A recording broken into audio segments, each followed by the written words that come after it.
वो हथियार उठा के हमें काट के चले जाए तो हम बिल्कुल गाय की तरह बकरी की तरह बैठ के गर्दन कटवाते रहे, या वो हथियार उठा के?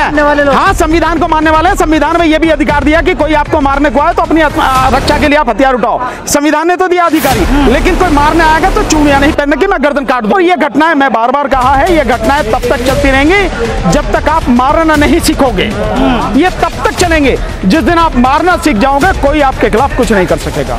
कैसे चलेगा भैया? तुम चला लेना व्यवस्था, देश को मारने काटने लगे। जब कोई मारने काटने आवे तो उनकी गर्दन, आपने गर्दन उनके सामने रख देना, काट ले गर्दन में। गांधी तो कहा था, महात्मा गांधी का मैं मानने वाला नहीं हूँ, मैं बाबा साहब डॉक्टर अम्बेडकर का मानने वाला हूँ। और संविधान में लिखा है कि कोई आपको मारने आए तो आत्मरक्षा का अधिकार आपको है। देश का बेड़ा गर्क जितने 75 साल में मोदी जी ने किया है, ऐसा वाकई में किसी ने नहीं किया। इस बात में तो वो सही है। मोदी जी सबका साथ ने, हम दो और हमारे दो, चंद लोगों का साथ लेना है और चंद लोगों की झोली में इस पूरे देश को डाल देना है। कौड़ियों के दाम, ये मोदी जी का काम है और कोई काम नहीं है मोदी जी का। सबके लिए काम नहीं करते मोदी जी। प्रधानमंत्री लाल किला से कहते हैं कि 130 करोड़ भारतीय जो है, जब ये विकास करेगा तो देश 130 कदम आगे बढ़ेगा। यार, ये नौटंकी और इस तरह की भाषा, ये ड्रामे बहुत हो गए हैं। 130 करोड़ कदम चलने से नहीं होगा, लोगों के लिए काम करने से होगा। ये नहीं कि 500 करोड़ रुपए आपने झंडे पे, क्योंकि हर घर झंडे पे खर्च कर दिए। इस 500 करोड़ में 20,000 सैनिकों को तनख्वाह दी जाती है 1 साल के लिए, और इसके प्रचार में जो हजारों करोड़ रुपए खर्च कर दिए वो रहे अलग। सो ये नौटंकी करने से, ये ड्रामा करने से, ये प्रचार करने से, ये विज्ञापनों से देश आगे नहीं बढ़ता। देश काम करने से होता है। ये नारे देने से आगे नहीं बढ़ता, काम करने से आगे बढ़ता है। काम क्या कर रहे हो वो बताओ ना? काम तो कुछ भी नहीं है। वो तो कह रहे हैं कि जो 75 साल में जो काम किसी ने नहीं किया वो हमने किया। इसमें कोई शक नहीं है। देश का बेड़ा गर्क जितने 75 साल में मोदी जी ने किया है, ऐसा वाकई में किसी ने नहीं किया। इस बात में तो वो सही है। लेकिन सर, जो राजस्थान में घटना घटी है उसको कैसे देखते? नहीं, राजस्थान में जो घटना घटी है बहुत ही दुखद घटना है, और मैं समझता हूँ मिलकर सब लोगों को इसके लिए आंदोलन करना चाहिए। आज मैं भी इसीलिए यहाँ पर आया हूँ कि जो मुझे पता लगी कि यहाँ पर उस सिलसिले में आंदोलन है, सो आंदोलन होना चाहिए। और वहाँ भी, राजस्थान में भी आंदोलन होना चाहिए, देश भर में आंदोलन होना चाहिए, आवाज़ उठनी चाहिए। और जो अपराधी है, वो टीचर जो है, उसको बाकायदा 302 का मुकदमा दर्ज होगा, उसके मुकदमा चले और फांसी की सजा होनी चाहिए। ये रेयरेस्ट इंटू रेयर अपराध है। सर, ये वही राजस्थान है जहां पर कन्हैया लाल जैसे का जब हत्या कर दी जाती थी, तो यहाँ पर यही संसद मार्ग है और यही जंतर मंतर है। पूरा पैर रखने की जगह नहीं थी, यहाँ पर लोग जुटे हुए थे, लेकिन दलित समाज से हैं वो लोग यहाँ दिख ही नहीं रहे हैं। समाज एकजुट नहीं। ये दलित समाज की कमी है ना। आप ये देखिए कि वो अपनी राजनीति के लिए कहीं भी इकट्ठे हो जाते, तो आप क्यों नहीं इकट्ठे हो? तो जब आप पे अत्याचार होता है, वो तो उनकी राजनीति थी, वो उनका आदमी नहीं था, वो आदमी तो ओबीसी का ही था, लेकिन उनकी राजनीति के तहत वो यहाँ पर इकट्ठे हो गए। आपका अपना भाई बच्चा बैठ गया है और आप उसके लिए इकट्ठे नहीं हो सकते, तो क्या कर सकता व्यक्ति? ये तो आपकी कमी है। ऐसी घटनाएं सामने आती हैं कि आज़ादी के महोत्सव का कोई मतलब नहीं, कोई मतलब नहीं है। और ये घटनाएं, मैं बार बार कहा है, ये घटनाएं तब तक चलती रहेंगी जब तक आप मारना नहीं सीखोगे। ये तब तक चलेंगे जिस दिन आप मारना सीख जाओगे, कोई आपके खिलाफ कुछ नहीं कर सकेगा। ये बात जो है, जो मनुवादी लोग हैं वो भी कहते हैं कि हथियार उठा लो, मोबाइल छोड़ के, आप भी ये बात कह रहे हैं, तो इसमें क्या दिक्कत है? कि कोई फर्क नहीं है भाई। क्या उसका फर्क है कि वो हथियार उठा के हमें काट के चले जाए तो हम बिल्कुल गाय की तरह बकरी की तरह बैठ के गर्दन कटवाते रहे, या वो हथियार उठा के?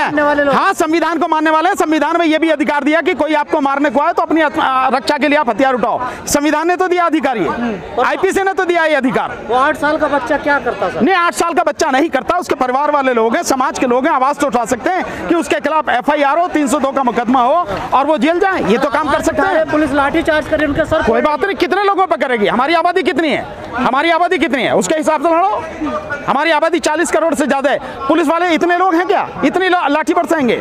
ये हम डर रहे हैं, वो अलग बात। सर, एक दूसरे को लोग काटने मारने लगे, देश का व्यवस्था कैसे चलेगा? भैया, तुम चला लेना व्यवस्था, देश को मारने काटने लगे। जब कोई मारने काटने आवे तो उनकी गर्दन, आपने गर्दन उनके सामने रख देना, काट ले गर्दन में। गांधी तो कहा था, महात्मा गांधी का मैं मानने वाला नहीं हूँ, मैं बाबा बाबा साहब डॉक्टर अम्बेडकर का मानने वाला हूं और उस संविधान में लिखा है कि कोई आपको मारने आए तो आत्मरक्षा का अधिकार आपको है, और आत्मरक्षा का अधिकार इतना है कि आप उसकी जान तक ले सकते हैं। जो आपको मारने आए, आपके परिवार को, आपकी संपत्ति को नष्ट करे, इतना भी अधिकार है। तो मैं मारने नहीं जा रहा, लेकिन कोई मारने आएगा तो चूड़ियां नहीं पहनने की, मैं गर्दन काट दूंगा। जब वो लोग बोलते हैं तो फिर विवाद क्यों हो जाता है? कोई बात नहीं, कौन बोल रहा है, कौन विवाद कर रहा है, कौन विवाद कर रहा है? मोबाइल फेंको, किसने विवाद किया?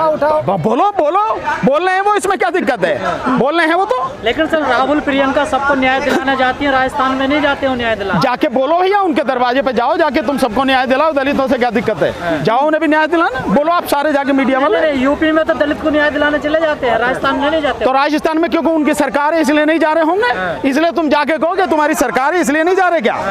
भाई राजस्थान में, भाई यूपी में जा रहे हो तो राजस्थान में भी जाओ, अन्याय जहाँ हो रहा वहाँ जाओ ना, भेदभाव क्यों कर रहे हो? नहीं तो जो बहुजन नेता वो भी तो जमीन पे नहीं उतरे अभी तक। तो आप उनसे बहुजन नेताओं से कहो जमीन पे उतरो भाई आप। मैं तो जमीन पे हूँ ना, आपको मैं तो दिख रहा हूँ ना जमीन पे, यहाँ खड़ा हुआ। दलित लोग है, कहते हैं कि बहुजन वोट है, वो बहुजन को चाहता है नेताओं को। यही तो दिक्कत है कि जब उन्हें जरूरत होती है उनकी कि वो सड़क पर आए, इकट्ठे हों, संघर्ष करें, तब वो नहीं नजर आते हैं। नतीजा सामने है। सर आखिर क्या करे दलित? मूंछ रखे तो हत्या, घोड़ी पे चढ़े तो हत्या, अच्छे कपड़े पहने तो हत्या। देखो भाई, सबसे पहली बात है कि अपने आप को एजुकेट करो, शिक्षित करो, और दूसरा है कि संगठित हो। अकेले अकेले रहेंगे, बिखरे रहेंगे तो यही हाल होगा। इकट्ठे हो जाएंगे, शिक्षित हो जाएंगे, फिर इसका मुकाबला किया जा सकता है। रोहित वेमुला भी तो शिक्षित होने का कोई दिक्कत तो, लेकिन उसके बाद में आंदोलन हुआ ना, रोहित वेमुला के बाद में कितना बड़ा आंदोलन हुआ भाई। आदमी जब व्यवस्था यहाँ इस तरह की है और जो मनुवादी हैं वो हावी हैं, तो भाई कुर्बानी तो देनी पड़ेगी, हत्याएं तो होंगी, कोई ना कोई तो जाएगा, लेकिन ये रुके, इसके लिए लोगों को इकट्ठा होना बहुत ज़रूरी है। इकट्ठे होकर संघर्ष करना बहुत ज़रूरी है। एक नीति, एक रणनीति बनानी ज़रूरी है। आपने कहा शिक्षित करो, जो लोग जो शिक्षित हो चुके हैं वो तो सड़कों पर नहीं है इंसाफ दिलाने के लिए। तो मैं तो कह रहा हूँ ना, उनसे जाके कहो कि तुम शिक्षित होकर सड़कों पे आओ। भानु जी ने कहा आते क्यों नहीं? कहो जाके। सर सवर्णों की किसी की हत्या होती है तो उसको 1 करोड़ रुपए मिलते हैं, सरकारी नौकरी मिलती है, तो दलितों को 1-2 लाख में बहका देते हैं। देखिए, सिर्फ इसलिए नहीं मिलते कि हमारा जो संगठन है, हमारे जो लोग हैं वो मजबूती से इकट्ठे नहीं हैं। जिस दिन इकट्ठे हो जाएंगे आपको भी 1 करोड़ रुपए मिलेंगे, बशर्ते आप इकट्ठे हो। ऐसी है उन पार्टियों की। नहीं, पार्टियों की मानसिकता तो कहने की बात कहाँ है। कोई भी पार्टी हो, हमारे प्रति मानसिकता उनकी ऐसी ही है, हमेशा रहेगी भी। आप उसे बदलने वाले नहीं है। ये तो हमारी ताकत पर ही निर्भर है कि हमारी ताकत होगी तो हम उनसे जो अपना हक ले लेंगे। इसी सरकार ने 50 लाख दिए थे कन्हैया को। यही सरकार पीछे जो मूछों के उसमें जो मेघवाल हुआ, उनको भी 50 लाख दिए थे। 1 करोड़ मिल सकते हैं, आप लड़ो तो सही, संघर्ष तो करो आप। सर कपिल मिश्रा है, वो जाते हैं 1 करोड़ रुपए जमा करके पहुंचा। अरे यार, मेरे किन की बात कर, नेता नहीं है क्या दलितों में? भैया ढूंढ लो मिल जाए तो। नहीं, मैं क्यों बताऊंगा? मैं नेता बताने के लिए हूँ क्या? बेकार की बात करे यार। मेरे समाज में रहता हूँ तो क्या मैं नेता बनाने के लिए हूँ? बेकार की बात कर रहे हो आप। भाई जो नेता है ढूंढो ना, आप मीडिया के आदमी हो, सड़क पर रहते हो, ढूंढो जो कि भैया जिसकी जेब में 1 करोड़ है वो जाके देखे हो। छुटकारा कैसे पाए इन चीजों से? छुटकारा सिर्फ इसी तरह से होगा कि जो लोग घरों में बैठे हैं उनको बाहर आना पड़ेगा, इकट्ठे होना पड़ेगा, हमें एजुकेट होना पड़ेगा जैसा बाबा साहब ने कहा, और मनुवाद को हमें पूरी तरह से छोड़ना पड़ेगा। आज भी हम उसी चक्कर में अटके हुए हैं, आज भी हम उन्हीं देवी देवताओं को मानते हैं। बाबा साहब डॉक्टर अम्बेडकर ने बहुत स्पष्ट रूप से 22 प्रतिज्ञाओं में सारी चीज़ें बताई हैं, लेकिन हम केवल लाभ के लिए बाबा साहब का नाम लेते हैं। जो असली चीज़ें हैं जीवन में जिनसे परिवर्तन होगा उसे मानते नहीं, वो छोड़ते नहीं है। नतीजा ये है कि हम इकट्ठे नहीं हो पा रहे हैं। जिस दिन हम शिक्षित हो जाएंगे, इकट्ठे हो जाएंगे, अच्छे लोग नेतृत्व करने आने लगेंगे, ये चीज़ें धीरे धीरे खत्म हो जाएंगी। आरोप लगता है कि बीजेपी सरकार में दलितों पर अत्याचार, ये तो कांग्रेस की सरकार। ये देखिए, आरोप आप एक पार्टी को नहीं लगा सकते। कोई भी पार्टी, इतिहास उठा के देख लो, कोई भी पार्टी रही हो, अत्याचार हर किसी पर होते रहे हैं। दलितों पर तो विशेष रूप से किसी की भी सरकार आए अत्याचार होते रहे, ये आपको रोकने पड़ेंगे। ये आज़ादी का महोत्सव मनाना चाहिए, नहीं मनाना चाहिए? नहीं, आज़ादी का महोत्सव कहाँ है कि आज़ादी है यार। मेरे लोगों को 100 करोड़ लोगों को 2 वक्त की रोटी नहीं मिल रही खाने के लिए, 22 करोड़ लोग रोजगार मांग रहे हैं, 7 लाख लोगों को रोजगार दे रही है सरकार। देश पर जो कर्जा है वो लगातार बढ़ता चला जा रहा है। देश को निजी हाथों में बिल्कुल कौड़ियों के दाम में अपने यारों को, हम दो हमारे दो को दिया जा रहा है। काहे की आज़ादी है? आज़ादी तो मोदी जी के लिए जो 4 करोड़ रुपए विज्ञापन में एक दिन में खर्च करते हैं अपने चेहरा दिखाने के लिए मौज ले रहे हैं, उनके लिए आज़ादी है। बाकी लोगों के लिए क्या आज़ादी है? सरकार अमृत है। हाँ अमृत, वो तो कुछ भी बांटे भाई, उसके उसमें क्या है, कुछ भी बांट दो। सर जब कन्हैया लाल के लिए जब यहाँ पर लोग एकजुट हुए थे, बीजेपी के कार्यकर्ता थे, यहाँ पर देश के गद्दारों को गोली मारो डैश डैश इस तरीके के नारे लग रहे थे और उनकी एकता दिखाई दे रही थी, लेकिन बहुजन एकता है ही नहीं, ना नेता खड़े होते हैं ना कोई दिखता है। तो ये समस्या बहुजनों की है, ये किसी और की समस्या नहीं है। अगर बहुजन नेता इकट्ठे नहीं हो रहे, समाज के मसले पर भी इकट्ठे नहीं हो रहे, तो ये समस्या बहुजनों की है, समाज की है, उन नेताओं की है। ये समस्या बीजेपी की थोड़ा ही है, ये समस्या कांग्रेस की थोड़ी ही है, ये तो हमारी समस्या है, हमें इसको समझना पड़ेगा। इसलिए मैं बार बार ये बात कह रहा हूँ कि हम लोगों को, अच्छे लोगों को बाहर आना पड़ेगा, अच्छे लोगों को साथ देना पड़ेगा, संघर्ष करना पड़ेगा मिलके। लेकिन सर मोदी जी ने बयान दिया था 2016 में कि मेरे दलित भाइयों को मत मारो चाहे मुझे मारो। अरे मोदी की बात और कुत्ता की लात दोनों बराबर ही है यार, किसकी बात कर रहे हो यार? जो आदमी झूठ बोलने के अलावा कुछ करता ही नहीं है, कोई काम ही दूसरा नहीं है, वहाँ से भी लाल किले से 9 बार झूठी जिसने बोला, आप उसकी बात कर रहे हैं, उसकी बात मत करो यार। घर घर तिरंगा पहुँच रहा है सर, क्या फर्क पड़ता है? अरे आप गलत कह रहे हो, आपने देखा नहीं, आप देखते बार बार न्यूज देख रहा था, वो क्या था वो देखा नहीं आपने? जो माइक जहाँ लगा, जो स्टैंड लगा था माइक का, उस स्टैंड पे क्या लगा था वो? या तो कागज से या टेलीप्रॉम्प्टर था, कुछ तो कुछ था ही ना वहाँ उससे। अरे मीडिया तो गुलाम मीडिया, उनका क्या दलाल मीडिया, क्या बात करनी है? वो भांड मीडिया है, उन्हीं के लिए काम करता, अपने आकाओं को खुश रखने के लिए काम करता, उसकी क्या बात है?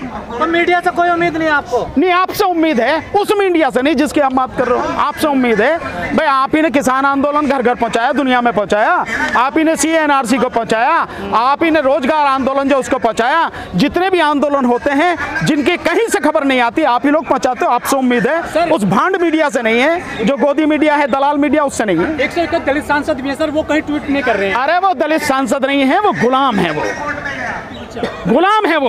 अगर वो सांसद होते और समाज के बीच के होते तो समाज की बात करते। वो जिस पार्टी में, उस पार्टी के बंधुआ मजदूर। आयोग भी तो कोई कदम नहीं उठाता ऐसी घटना पे। सब जगह भाई ऐसे ही आदमी सब जगह बिठाए जाते हैं जो गुलाम हो और जो सरकार के हिसाब से काम करें, समाज के हिसाब से नहीं। राष्ट्रपति भी आदिवासी हैं। क्या फर्क पड़ता है? पीछे भी तो था वो, जिसको सीढ़ियों पे नहीं चढ़ने दिएगा मंदिर पे, वही तो था पीछे। जिसने जो उसके जो 10% आरक्षण था आर्थिक आधार पर संविधान के विरोध में, उस पर भी साइन कर दिए, CNRC पे साइन कर दिए, उसकी बात करो। ऐसे ये निकलेंगे, इसमें क्या फर्क पड़ता है? लोगों को पता लगे कि गंगा में लाशें कैसी बह रही थी, जो यमुना की रेत, गंगा की रेत में इलाहाबाद में जो 5000 से ज्यादा जो लाशें गड़ी हुई हैं, वो लोगों ने देखी नहीं है। जिन्होंने देखी है वो नहीं कह सकते ये बात, और जिस तरह से कोरोना में 50 लाख से ज्यादा लोग मर गए, वो नहीं कह सकते ये बात जिन्होंने देखी है। जिन लोगों ने देखी है कि सरकारी हॉस्पिटल्स की अवस्था पूरी तरह से मतलब टूट चुकी है, एक तरह से शिक्षा का बेड़ा गर्क कर दिया गया। हरियाणा का देखा है कि सरकारी स्कूल में पढ़ोगे तो 500 रुपये देने पड़ेंगे पढ़ाई के, और अगर प्राइवेट में पढ़ोगे तो सरकार देगी 1100 रुपये। नतीजा 2 साल में सरकारी स्कूल बंद, और वो फिर स्कूलों की जमीन उन्हीं को बेच दी जाएगी प्राइवेट को, और उसके बाद में फीस देनी भी बंद। आप बैठो घर में। तो ये आप सारी चीजें देख रहे हैं जिनको नहीं पता है। ये सिर्फ एक कॉन्स्पिरेसी थ्योरी जैसा आप सोच रहे हैं क्या? ये आप सोच रहे हैं, मैं तो जानता हूँ ये सच है, कॉन्स्पिरेसी नहीं, सच है। फैक्ट है आपके पास? बिल्कुल मेरे पास बतेरे फैक्ट हैं। जो व्यक्ति कहता है 2 करोड़ लोगों को रोजगार दूंगा, और वो मात्र 8.25 साल में जब 22 करोड़ लोग रोजगार मांग रहे हैं, तो पता लगती है 7,22,000 लोगों को रोजगार दिया। किसी और सबूत की जरूरत है? जो आदमी कहता है कि किसानों की आय दुगनी करूंगा 2022 तक, वो आदमी हो पाए दुगनी, बल्कि 35% कम होगी किसानों की आय। और जो व्यक्ति कहता है कि सबको पक्के घर दे दूंगा, अब कहा जा रहा है कि 2 साल बाद के लिए वो प्रोजेक्ट आगे कर दिया। जिस बात पर जो व्यक्ति बोलता है, झूठ बोलता है, आप उसकी बात करें। और प्रमाण की जरूरत है क्या? क्या पीएम केयर फंड में जो पैसा आया, इसका पता दिया क्या? आज उन्होंने जो है, जो इलेक्टोरल बॉन्ड का मसला है, उसमें पैसा कहाँ से आया, इसका पैसा पता दिया उन्होंने? नहीं दिया। आप किसकी बात कर रहे हैं? यही सारे फैक्ट हैं।